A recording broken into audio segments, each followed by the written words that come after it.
Zoti Kryetari i Kuvendit, në seancën plenare të datës 24/9/2025 ka marrë fjalën ku bazuar në procedurë verbal kujtoj që kam kërkuar respektimin e nenit 44.2 të rregullores dhe citoj nga fjala ime. Seanca plenare fillon me miratimin e procedurë verbalit seancës më parshme, kur nuk ka vërejtje për tekstin, ai quhet i miratuar dhe nëse kërkohet ai votohet me ngritjen e dorës.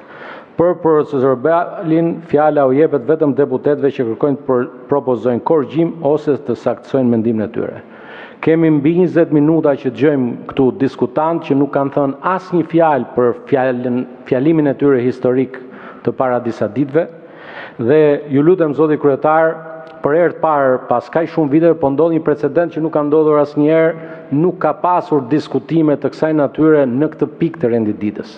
Diskutimet për procedurë merren pas miratimit të procedurë verbalit dhe pas prezantimit të rendit të ditës dhe me çështjet një për një. Ne kemi një çështje që është çështje ndryshme, kemi pasur një diskutim shumë të mirë sot, frytdhënës në konferencën e kryetarëve, gjova një deputete këtu që ju referua pikërisht kësaj çështje, po nuk ju durua dot që të shkonte tek kjo çështje. Dhe e mori fjalën për procedurë verbalin. Tani pak durim dhe le të shkojmë te kjo pikë dhe në atë pikë është i autorizuar kryetari i grupit parlamentar, kryetarët e grupeve parlamentar të marrin fjalën.